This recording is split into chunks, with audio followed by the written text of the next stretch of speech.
सभी को नमस्कार। आज के इस ऑनलाइन क्लास में आप सभी का स्वागत है। आज हम डीएलएड चतुर्थ सेमेस्टर के अंतर्गत निबंध शिक्षण पर चर्चा और परिचर्चा करने का प्रयास करेंगे और अपने विचारों को आपसे साझा करने का प्रयास करेंगे। आइए देखते हैं इसी क्रम में। सबसे पहले कोई भी विधा हो, कोई भी शीर्षक हो, कोई भी प्रकरण हो, उसके विषय में परिचय लिया जाता है, उसके विषय में जानकारी प्राप्त की जाती है कि आखिर में वो विषय है क्या। तो इसी क्रम में समझने का प्रयास करते हैं। सबसे पहले इसे शाब्दिक रूप से हम समझने का प्रयास करते हैं।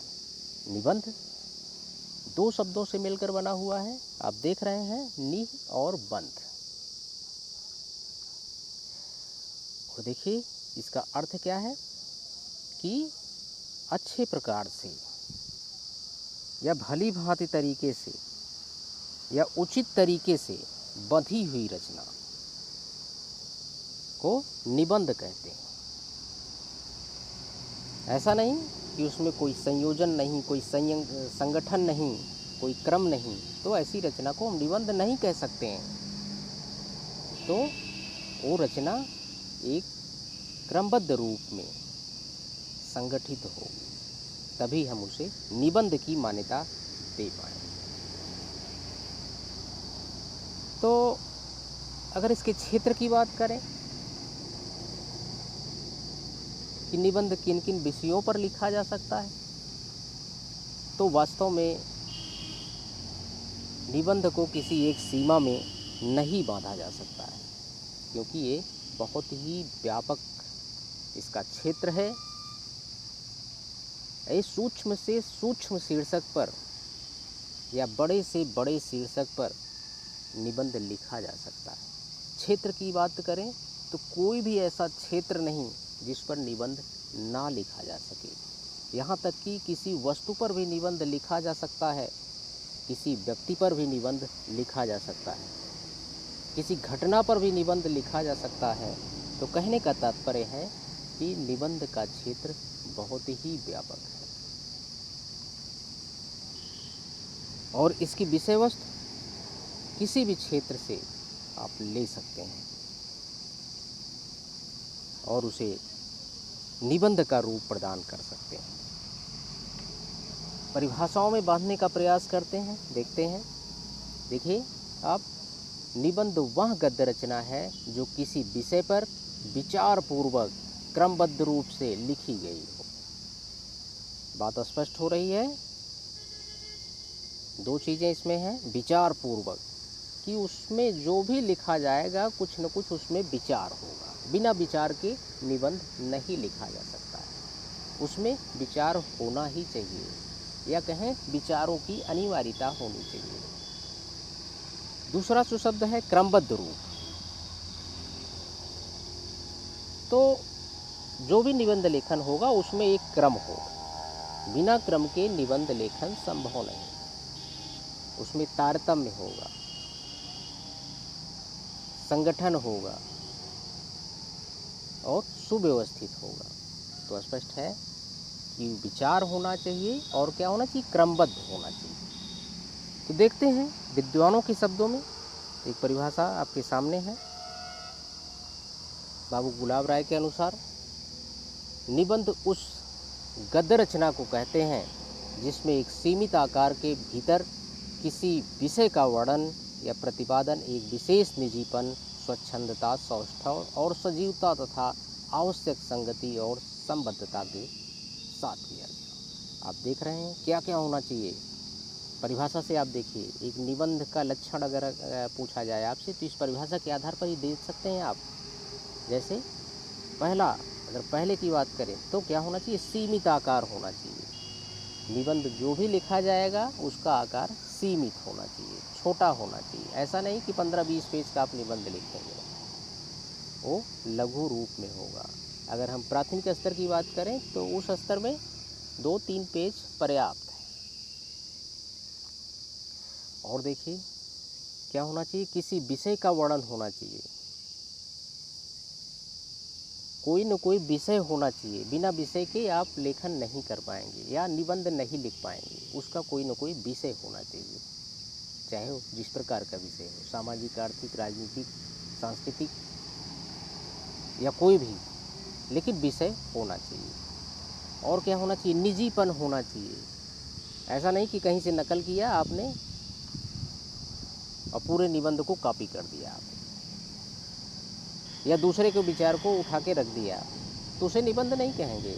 निजीपन होना चाहिए, उसमें अपनापन होना चाहिए, उसमें हमारे विचारों के या लेखक के विचारों का समावेश होना चाहिए। स्वच्छंदता होनी चाहिए, स्वतंत्र रूप से लिखा जाना चाहिए, कहीं कोई दबाव उसमें महसूस नहीं करना चाहिए। और क्या होना चाहिए? सजीव होना चाहिए।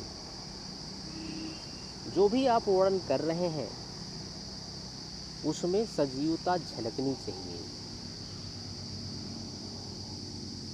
जिस भी विषय वस्तु को आप बना रहे हैं, लग रहा है कि आप पूरी तरीके से सजीव चित्रण कर रहे हैं, इसका भी ध्यान रखना है।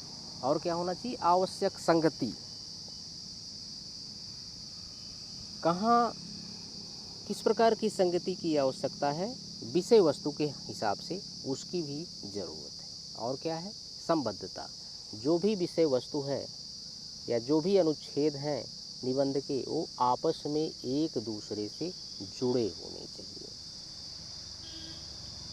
और महत्व की बात करें इससे, तो एक कथन याद करने लायक है। आचार्य शुक्ल जी, आचार्य रामचंद्र शुक्ल के अनुसार, यदि गद्य, ध्यान से सुनिएगा, यदि गद्य कवियों की कसौटी है तो गद्य की कसौटी निबंध है।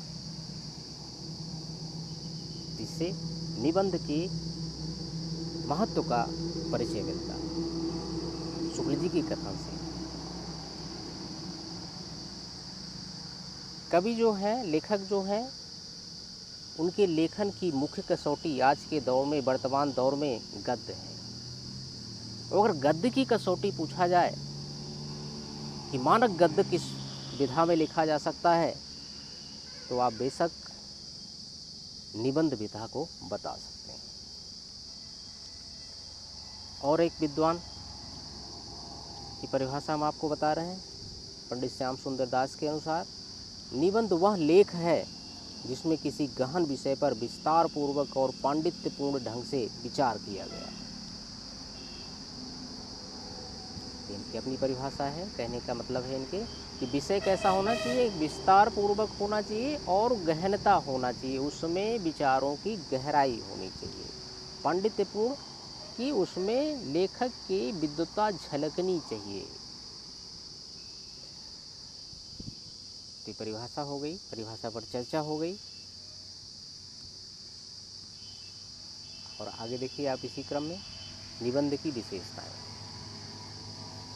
निबंध की कौन कौन सी विशेषताएं हैं, या कहें कि जो लेख है उसकी किस विशेषता के आधार पर उसे निबंध घोषित किया जा सकता है, या कहें निबंध की श्रेणी में उस लेख को रखा जा सकता है या बाहर किया जा सकता है। इन्हीं विशेषताओं के आधार पर आप चिन्हित कर सकते हैं। देखिए इसी क्रम में क्या होना चाहिए? निबंध की भाषा विषय के अनुरूप होनी चाहिए। जैसा विषय वैसी भाषा।